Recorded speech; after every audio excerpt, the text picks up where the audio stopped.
भगवान श्री कृष्ण भगवत गीता में बताते हैं, ये शास्त्र विधिम उत्सृज्य वर्तते काम कारत, न सा सिद्धिम अवापनोति न सुखम न पराम गतिम। जो व्यक्ति शास्त्रों का पालन नहीं करता, वो व्यक्ति ना तो कभी अपने जीवन में गति प्राप्त कर सकता है, ना कोई सिद्धि प्राप्त कर सकता है, और ना उसको कभी शांति मिलेगी। ये शास्त्र विधिम उत्सृज्य, जिसने शास्त्रों का पालन छोड़ दिया उसको कभी शांति नहीं मिलेगी। जैसे कोई भी हम कार्य करते हैं तो उसमें एक रेफरेंस होना चाहिए। जैसे हम खरीदते हैं, कोई प्रोडक्ट खरीदा, आपने माइक खरीदा तो बोले अमेजन से आया है क्या? हाँ, अमेजन से आया है। क्या ब्रांडेड है? कौन सी कंपनी है? तो हर चीज़ का हम उसका बैकग्राउंड चेक करते हैं। कोई भी मार्केटिंग एजेंट आता है तो बोले कंपनी कितनी पुरानी है, क्या उसका रिकॉर्ड है, वो हम सब चीज़ें चेक करते हैं। उसी के बाद उसको पुख्ता मानते हैं। उसी तरह से जो शास्त्रों की बात है वो हमें एक रेफरेंस देती है कि हम कोई भी भक्ति का अंग पालन करें वो सही है या गलत। क्योंकि आजकल रूढ़िवादी भक्ति बहुत सारी आ गई है, मन गणंत भक्ति भी बहुत सारी आ गई है, नए नए मंत्र, नए नए पंथ, नए नए ग्रंथ भी आ गए हैं। तो जब तक कोई शास्त्र के विधि का पालन नहीं करता तो वो एक संसार में उत्पाती है, उत्पात एवं कल्पते। जब तक कोई शास्त्र का ज्ञान नहीं है, मतलब कोई भी प्रोडक्ट अगर ब्रांडेड नहीं समझ लीजिए तो कोई फालतू है। जूडियो की जीन्स लिए हमने, कपड़े लिए हैं तो ब्रांडेड हैं। उसी तरह से कोई माइक लिया है तो श्योर का माइक लिया है तो ब्रांडेड कंपनी का माइक लिया है। तो उसी तरह से अगर आप भक्ति भी करें तो ब्रांडेड भक्ति करें। ब्रांडेड मतलब शास्त्रों में कहीं उसका उल्लेख है भी या नहीं। अगर आपने ऐसी मन गणंत भक्ति कर ली तो आपको ना कभी सुख मिलेगा ना शांति मिलेगी। क्योंकि वेद जो हैं, जो शास्त्र जो हैं, हमारी माँ की तरह हैं, और कृष्ण भगवान जो है हमारे पिताजी की तरह हैं। तो माँ का क्या काम है? बताए कि हाँ बेटा वो रहे तेरे पिताजी। उसी तरह से माँ जो है वेद है, और वेद का क्या काम है? बताने कि हमें उस परमात्मा से मिलाना। तो माँ का होना बहुत जरूरी है जीवन में। उसी तरह से शास्त्र का होना भी बड़ा जरूरी है। तो आइए आज हम एक व्रतों के व्रत, महाव्रत, जो हर एक वैष्णव को करना चाहिए और कंपलसरी करना चाहिए, उसमें कोई डाउट नहीं है कि करें या ना करें। क्योंकि व्रत तो हम सभी करते हैं। कोई अमावस का व्रत करता है, कोई पूर्णिमा का व्रत करता है, कोई माता के व्रत करते हैं, कोई नवरात्रि के व्रत करते हैं, और कोई शिवरात्रि के व्रत करते हैं। तो ऐसे बहुत सारे व्रत हैं। पर आज हम चर्चा कर रहे हैं व्रतों के व्रत की। सबसे सर्वश्रेष्ठ व्रत कौन सा है उसकी चर्चा आज हम करेंगे। अगर आपने इसका पालन कर लिया तो आपके सारे के सारे पाप कट जाएंगे और आपके भाग्य और पुण्य उदय हो जाएंगे। तो आज जो भी हम चर्चा करेंगे वो शास्त्रों के श्लोक के हिसाब से करेंगे। क्योंकि हर एक वैष्णव को, जो कृष्ण का भक्त है, राम का भक्त है, विष्णु का भक्त है, उसको एकादशी करनी चाहिए। एकादशी का अर्थ क्या हो गया? एकादशी मतलब 11वां दिन। अमावस से जब पूर्णिमा जाते हैं तो 11वां दिन आता है, तो वो 11वां दिन हो गया। पूर्णिमा से अमावस जाते हैं तो भी 11वां दिन आता है। तो महीने में 2 बार ये एकादशी आती है, और आपको दोनों की दोनों एकादशी की पालन करना चाहिए। कोई बोले कृष्ण पक्ष की करनी है या शुक्ल पक्ष की करनी है, पर आपको जो एकादशी है वो दोनों पालन करनी है। साल में 24 से लगभग एकादशी आती है, तो 24 की 24 आपको एकादशी संपन्न करनी है। तो आइए आज जो भी हम बात चर्चा करेंगे वो शास्त्रों के साथ हम चर्चा करें। मतलब शास्त्रों में पद्म पुराण से, स्कंद पुराण से, हरि भक्ति विलास से, मत्स्य पुराण से, नाना प्रकार के जो शास्त्रों का निचोड़ है वो एकादशी ही क्यों करनी है। और भी व्रत हैं, पर एकादशी क्या महत्म है, एकादशी क्या वैल्यू है, वो आज शास्त्रों के द्वारा समझने का प्रयास करेंगे कि शास्त्रों में क्या लिखा हुआ है उस एकादशी के बारे में। तो आइए कुछ मैं शास्त्रों के रेफरेंस लेना चाहता हूँ कि जो हमें बताएंगे कि हमें एकादशी का पालन जो है वो करना चाहिए। तो आइए आज हम एक एक करके कुछ प्रमाण देखते हैं, क्योंकि कोई भी चीज़ को बिना प्रमाण के नहीं करना चाहिए, बिना कहीं लिखा हुआ नहीं है। कोई भी हम डिग्री लेते तो लिखित में मिलती है, सर्टिफिकेट लिखित में मिलता है, कोई भी न्याय का डॉक्यूमेंट होता है तो लिखित में होता है, ऑन पेपर्स, रजिस्ट्री होती है तो ऑन पेपर्स होता है, मुंह बोले नहीं होती। तो हम जो भी भक्ति कर रहे हैं, कि भारत में जो भी भक्ति कर रहे हैं वो अंधाधुंध अंधविश्वास भक्ति कर रहे हैं। शास्त्र लिखित भक्ति नहीं है, पर भक्ति करनी है। भक्ति कर रहे हैं पर वो शास्त्र विरोधी भक्ति है, तो उसका कोई फायदा नहीं है। तो हम ऐसी भक्ति करें जो प्रमाणिक हो, ऑथराइज्ड हो, रेफरेंस में हो, पक्का लिखी भी हो। वो आज हम ऑथराइज पुराणों के द्वारा एकादशी के बारे में समझते हैं। आइए मैं आज आपको नाना प्रकार के प्रमाण दूंगा, तो उसके बारे में हम चर्चा करते हैं। सबसे पहला मेरा रेफरेंस है विष्णु पुराण से। विष्णु पुराण क्या कहता है? सर्वावर्तनम द्वादशम व्रतम उत्तमम। जो एकादशी है वो सभी व्रत का किंग है। बोलते ना खाना किंग, किंग है मतलब राजा है वो। अगर आप कोई व्रत करें या ना करें, पर आप राजा को समझ गए तो आपके सारे काम हो जाएंगे। उसी तरह से अगर आपने एकादशी का व्रत कर दिया तो आपके कोई व्रत छूट भी जाए, नवरात्रि का, शिवरात्रि का, मंगलवार का, शनिवार का, हनुमान जी का, और आपका वो व्रत छूट जाए, पर अगर आपका एकादशी व्रत छूट गया तो कोई लाभ नहीं। तो एकादशी व्रत कर लिया तो लाभ ही लाभ है, सारे व्रत पूर्ण हो जाएंगे, क्योंकि ये सारे व्रतों का राजा विष्णु पुराण लिखा हुआ है। बृहद नारद पुराण क्या क्या कह रही है? एकादशी व्रत नाम सर्व कंपहाल प्रदम। एकादशी जो व्रत है वो हमारी सारी इच्छाएं पूर्ण करने में समर्थ है। हमारे अंदर में, हमारे मन में कोई भी लालसा हो वो पूर्ण हो जाएगी अगर हम एकादशी व्रत का पालन करते हैं। तत्व सागर में क्या लिखा हुआ है? एकादशी मनः कृत्वा सर्व दुखम विमुच्यते है। एकादशी जो का जो व्रत है वो हमें सारे पापों से, सारे कष्टों से, सारे दुख से, सर्व दुख विमुच्यते है, सारे दुखों से निवारण प्राप्त करेगी अगर हम एकादशी का पालन करते हैं। एकादशी के व्रत में क्या करना है आपको? एकादशी के व्रत में गुरुदेव प्रभुपाद जी बताते हैं कि वैसे तो हमें निर्जल करना चाहिए, पर अब कलयुग का शरीर है, क्योंकि निर्जल पहले युगों में, क्योंकि बड़े बड़े राजा भी एकादशी क्या करते थे। बताते हैं राजा अम्बरीश जो हुआ करते थे वो भी एकादशी करते थे।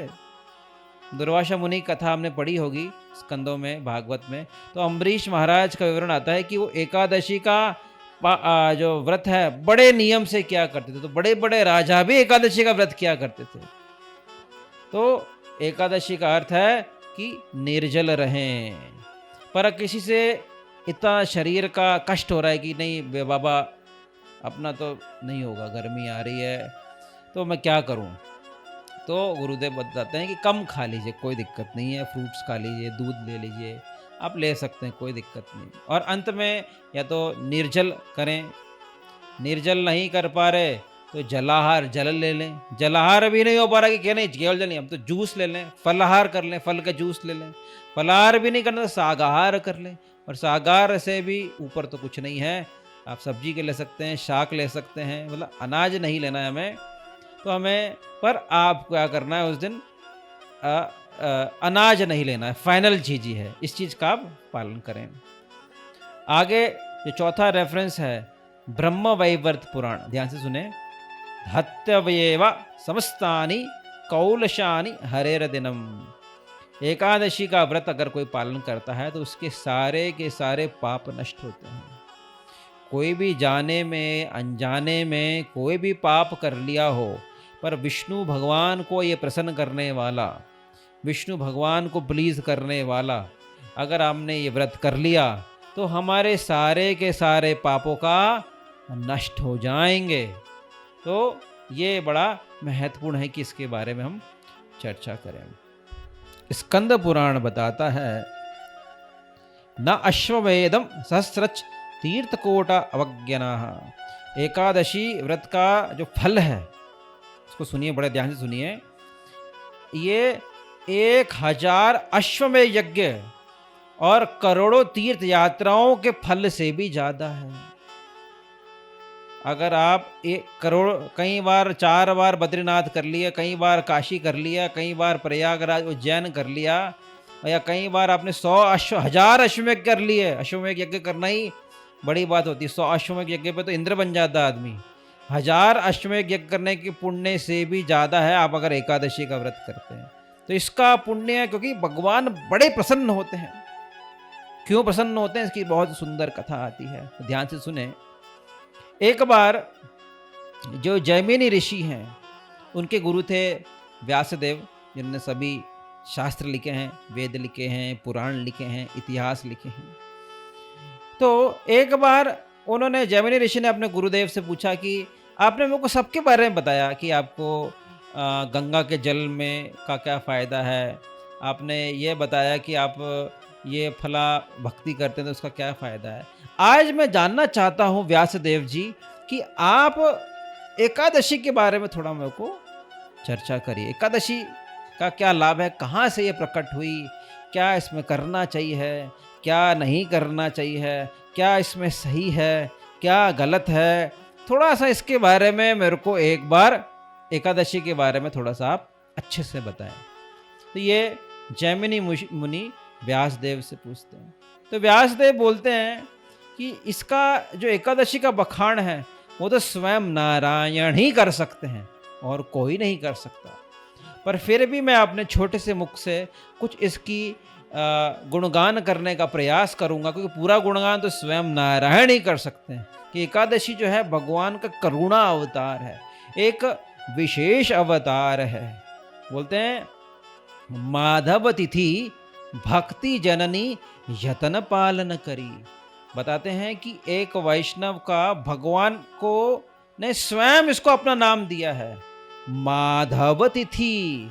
भगवान ने स्वयं इसको अपना नाम दिया है कि इस तिथि का मैं अपने आप नामकरण करता हूँ, माधव तिथि यतन पालन करी। एक वैष्णव को इसका आवश्यक, क्योंकि भगवान माधव ने स्वयं इसको अपना नामकरण दिया है। तो जैमिनी के पूछने के बाद व्यासदेव जी बोलना चालू करते हैं और व्यासदेव जी बताते हैं कि एक बार एक बहुत विकराल व्यक्ति था, बहुत भयानक व्यक्ति था, उसका षष्ठी में निर्माण हुआ। उसका नाम था पाप पुरुष, बड़ा भयानक था देखने में। बताते हैं उसके अलग अलग अंग जो हैं वो अलग अलग पापों से बने थे, पूरा पाप से, पापमय शरीर था उसका।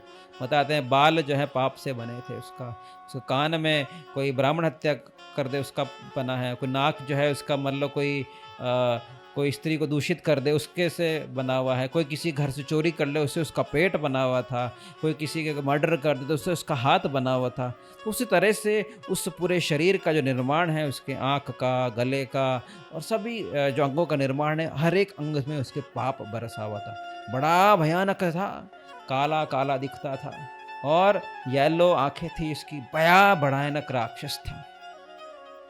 पर वो राक्षस जो था प्रभु के पास गया कि प्रभु मेरा क्या कार्य है, आप सिद्ध करिए, विष्णु भगवान मेरे को आज्ञा दीजिए। तो और उन्होंने उनका एक मालिक बनाया, उस मालिक का नाम था यमराज।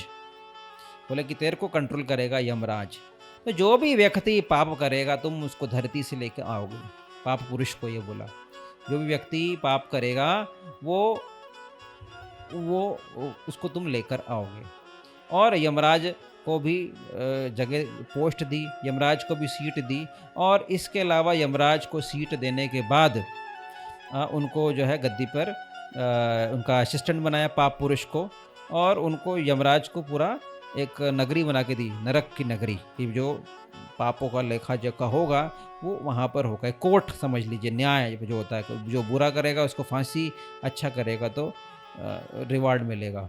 तो ऐसे ही यमराज का यमलोक बनाया गया। अब पाप पुरुष क्या करता, जो भी व्यक्ति पाप करता, झूठ बोलता, फरेब करता, गलत कार्य करता, यौनाचार करता, ब्राह्मण हत्या करता, गौ हत्या करता, शराब पीता, मदिरा करता, जुआ करता, सबको नरक लाता।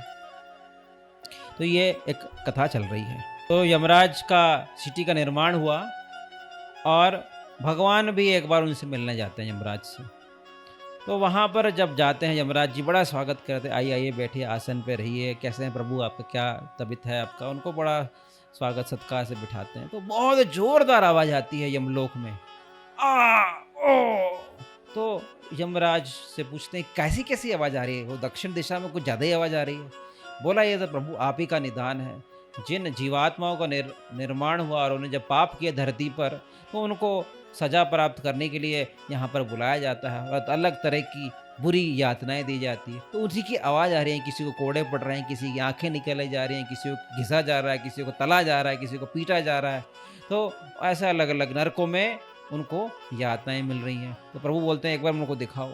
तो प्रभु जब वो दक्षिण दिशा में जाके देखते हैं, तो वो जब प्रभु को देखते हैं, विष्णु को देखते हैं, तो और जोर चिल्ला रहे हैं, और जोर चिल्लाए जा रहे हैं सबके सब।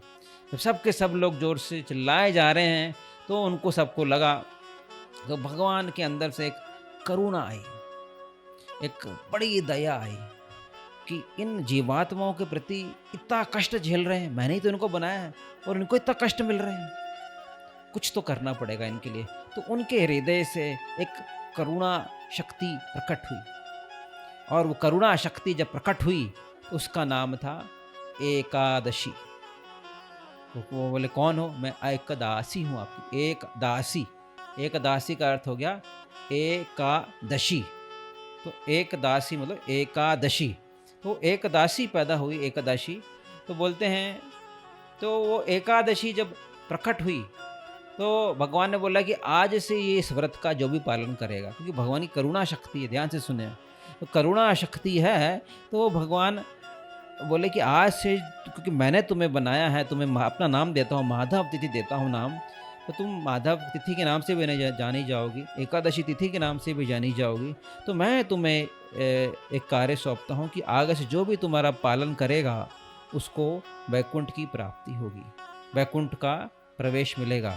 और भले ही कितने पाप किए हों, कितनी भी गलतियाँ करी हो, कितनी भी उसने बुरे कृत्य किए हों, कितने भी घिनौने काम किए हों, पर अगर उसने एकादशी का पालन कर दिया तो तुम उसको मुक्ति दोगे, तुम उसको भगवान के धाम लेकर जाओगी। अब धरती पे लोग नाना प्रकार के पाप कर रहे हैं, पर एकादशी व्रत भी आरंभ कर दिया सबने। एकादशी इतनी शक्ति है कि जघन्य से जघन्य पाप करने के बाद भी सबकी मुक्ति हो रही है। सब लोग एकादशी कर करके, पाप कर करके भगवत धाम जा रहे हैं।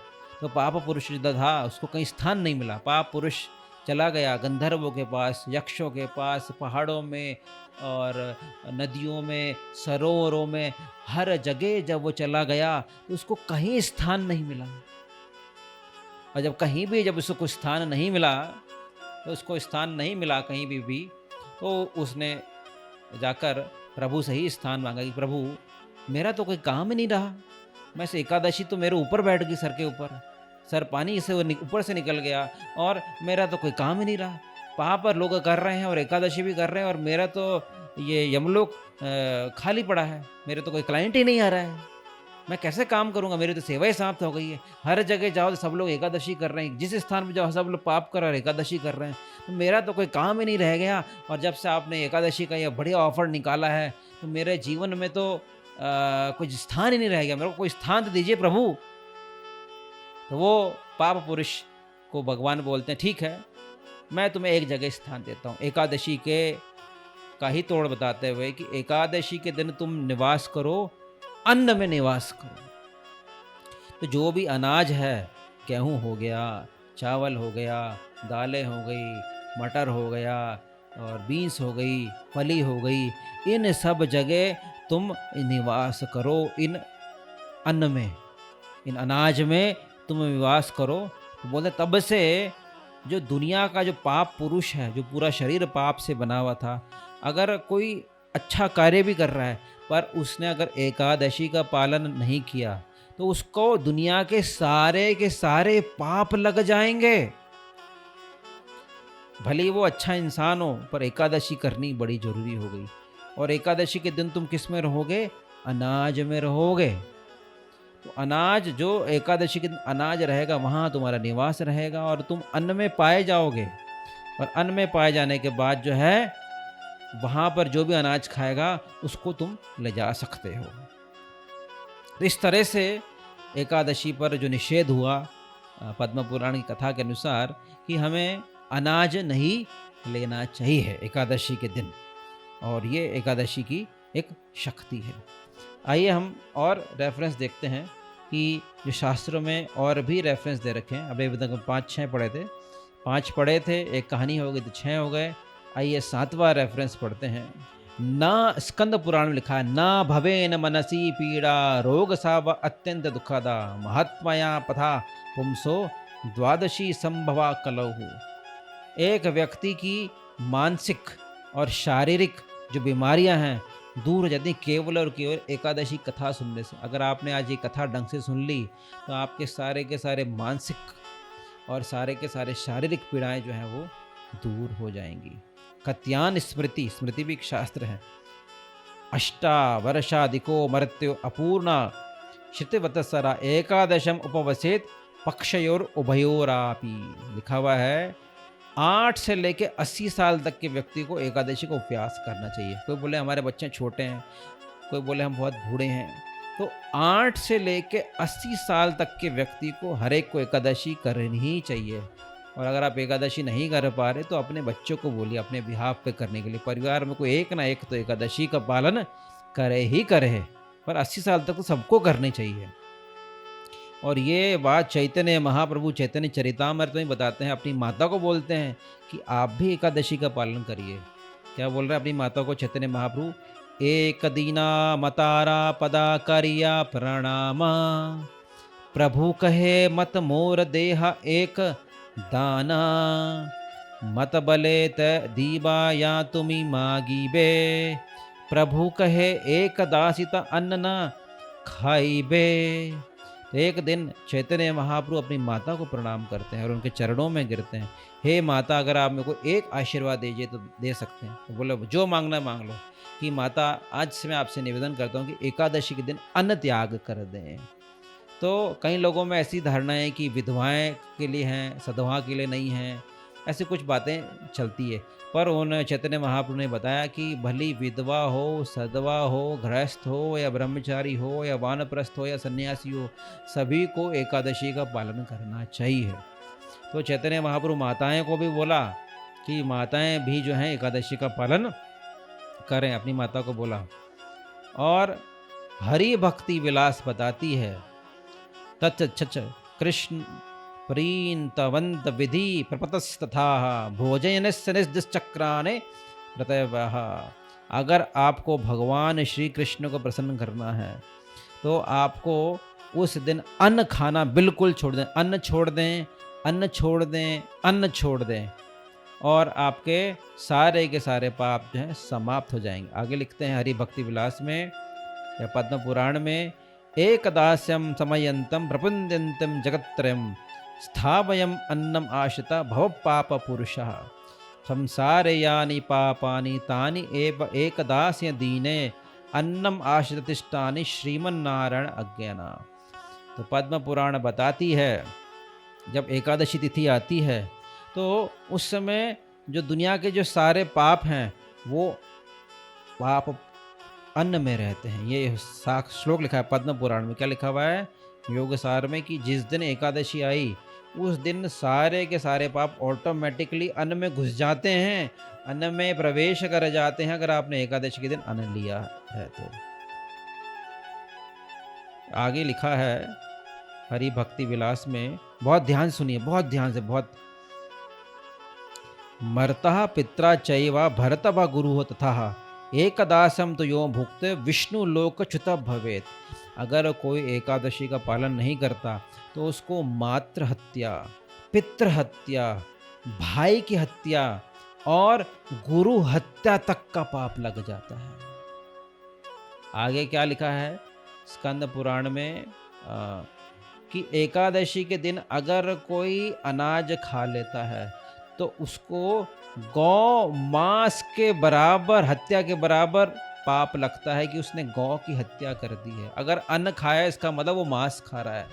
तो अन्न को बिल्कुल छोड़ दें एकादशी के दिन, क्योंकि अगर आपने अन्न खाया तो आपने मांस खाया, और मांस खाया तो किसी की हत्या करी, और हत्या करी तो आपको हत्यार होने का पाप लगेगा और जघन्य पाप लगेगा। इसलिए एकादशी के दिन अन्न का बिल्कुल परित्याग कर दें। गौतमीय तंत्र में क्या लिखा हुआ है? वैष्णवो यदि भुंजितम एकदास प्रमदताः विष्णव अर्चनम विरहतस्या नरकम घोरम अपुण्यात्। अगर कोई एक वैष्णव जो है एकादशी पे कुछ खा लेता है तो उसकी भगवान विष्णु की जो भी व्रत किए हैं वो सब नष्ट हो जाएंगे और उसको नरक में भोग करना पड़ेगा। अगर उसने एकादशी का पालन नहीं किया है तो वो विष्णु भगवान को प्रसन्न कभी नहीं कर सकता। विष्णु भगवान को प्रसन्न करना है तो उसको एकादशी का पालन करना ही चाहिए। एकादशी का वास्तविक कर्तव्य यही है कि वो विष्णु को प्रसन्न करें। भूखा रहना तो एक पर्पज़ है, क्योंकि उससे हमारा बॉडी भी सही रहेगा। हमारा इसका साइंटिफिक रीज़न भी है। अगर हम बॉडी को भी सही रख सकते हैं, क्योंकि हम कुछ उपवास करेंगे तो बता दें कि कैंसर के भी कुछ सेल्स हैं वो ग्रो नहीं होंगे अगर आप एक दिन उपवास कर लेते हैं, क्योंकि ज़्यादा खाते रहेंगे तो ज़्यादा सेल्स ग्रोथ होंगे। अगर आप उपवास कर लेते हैं तो आपको कैंसर से भी मुक्ति मिल जाएगी। शारीरिक लाभ भी है और मानसिक लाभ भी है और आध्यात्मिक लाभ भी है। सब के सब लाभ आपको मिलेंगे। तो विष्णु को प्रसन्न करने के लिए आप एकादशी का पालन जो है अवश्य करें। और क्या लिखा हुआ है? हरि वसरा। हरि वसरा एक विधि होती है जो एकादशी के दिन लोग कुछ नहीं खाते और रात भर संकीर्तन करते हैं और सुबह जल पीकर उपवास को तोड़ते हैं। तो वो एकादशी का शुद्ध तरीका होता है। पर कलयुग है तो आप कुछ ले सकते हैं पर अन्न ना लें। वो क्या बता रहे हैं? रूप गोस्वामी बता रहे हैं, हरि वसारा सम्मायानो यथा ब्रह्मा वैवर्ते सर्व पाप प्रसन्नम अत्यंतिकम तथा गोविंदम स्मरणम एकदश अनुपोषणम। अगर आप ब्रह्मा वैवर्त पुराण पढ़ेंगे तो एकादशी जो है सभी के सभी पापों को नष्ट कर सकती है और एक व्यक्ति पर इतना पुण्य आता है कि वो भगवान को स्मरण कर सकता है, भगवान गोविंद को याद कर सकता है अगर वो एकादशी को पालन करता है। तो गोविंद को प्रसन्न करना है तो एकादशी अवश्य करें। और हरि वसन संबंध में 9th अंग में लिखा हुआ है, रूप गोस्वामी बताते हैं। तो अगला प्रमाण लिखा हुआ है, अस्तावसा दीर्घो मर्त्युम अपूर्णा तिस्वत्सराः एकदासम उपवसिता पक्षयोर उपभयोरपि। फ्रॉम 8 से लेकर 80 साल तक के व्यक्ति को एकादशी का उपवास करना चाहिए, अवश्य करना चाहिए। आगे लिखा हुआ है हरि भक्ति विलास में, एक भुक्तेन नक्टेन बला वृद्धतम किस्पेत पयो मिला फलेर्वापी ना निवृदासिको भवेत। एक बच्चे को, एक बूढ़े व्यक्ति को, जो व्यक्ति उपवास नहीं कर सकता वो कुछ खा सकता है एक बार।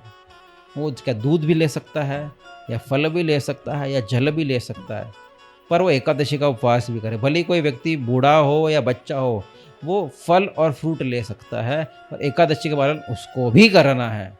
पर एकादशी का उपवास किसी भी स्थिति में नहीं छोड़ना चाहिए, ये लिखा हुआ है। वेदेवी परिभूतम पितादिका सरीनम तिम सद वरासित गदनम चा नकतादि परिकल्पनम। जो भी व्यक्ति बीमार है, जो व्यक्ति को पित्त की बीमारी है, बाइल की बीमारी है और जो 80 साल से ऊपर हो गया है, तो वो उनको एडवाइस दी जाती है कि एकादशी के दिन शाम को वो भोजन ले लें, पर वो भी एक टाइम ले और हो सके तो बिना अन्न का ले। तो और एक और बहुत सुंदर कथा आती है, एक बहुत बड़े राक्षस की एकादशी की उत्पत्ति कहाँ से हुई। तो एकादशी की उत्पत्ति की एकादशी कहाँ से प्रकट हुई, तो उसकी कथा आती है कि एक बहुत बलशाली राक्षस होता है, उसकी नगरी का नाम होता है चंद्रावती, और उसने अग्नि देवता को भी हरा दिया, उसने बारिश के देवता इंद्र को भी हरा दिया, उसने सृष्टि के रचयिता ब्रह्मा जी को भी हरा दिया। बड़े बड़े देवता उसके सामने नतमस्तक थे। बड़ा भयानक राक्षस था, मुरा राक्षस। उसका आतंक पूरा पृथ्वी में फैल गया। सभी देवता भी त्राहिमाम करने लगे, विष्णु भगवान के पास गए। विष्णु भगवान बोले अच्छा तो हम भी चलते हैं, और उसकी चंद्रावती शहर पर आक्रमण बोलते हैं, धावा बोलते हैं, और अपने विष्णु जनों के साथ जाते हैं और भगवान विष्णु की सारी आर्मी उनके सैनिकों को मार देती हैं।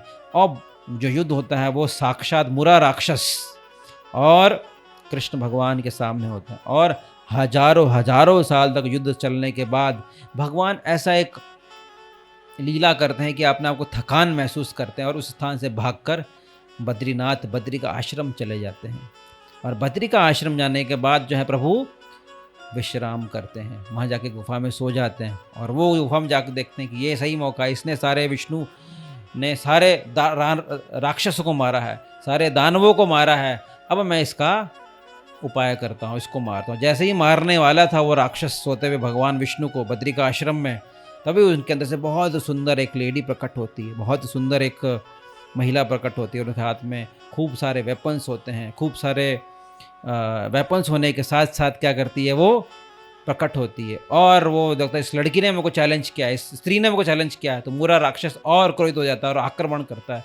और भगवान जो वो देवी हैं एक एक करके उसकी सारी भुजाएं काट देती हैं, उसके सारे अस्त्रों को फेंक देती हैं और खुद मारने के लिए दौड़ता है। और जब मारने के लिए दौड़ता है तो फिर वो देवी जो उनका वध कर देती है। फिर भगवान विष्णु उठते हैं, अरे वो राक्षस तो मरा पड़ा है और तुम कौन हो देवी? अरे तो देवी बोलती मैं तो आपकी दासी हूँ, एकादशी आपकी दासी हूँ।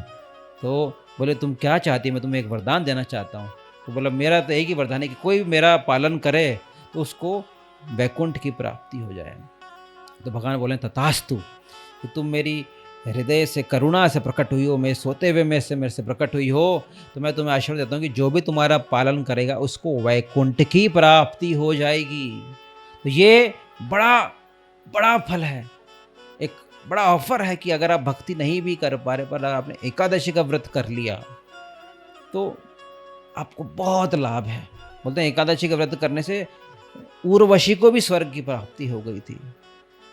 उसकी एक बार साड़ी फंस गई थी और वो बैंगन के पेड़ में, और वो एकादशी का किसी का दूसरे का फल लेने से उसको स्वर्ग की प्राप्ति हो गई थी। तो एकादशी में इतना शक्ति है कि जाने या अनजाने में भी अगर किसी ने एकादशी कर ली है तो उसको स्वर्ग तक जाने की प्राप्ति, अगर हम जानबूझकर अच्छे से करें तो हमें वैकुंठ की प्राप्ति क्यों नहीं होगी। तो एकादशी बहुत सुंदर उत्सव है।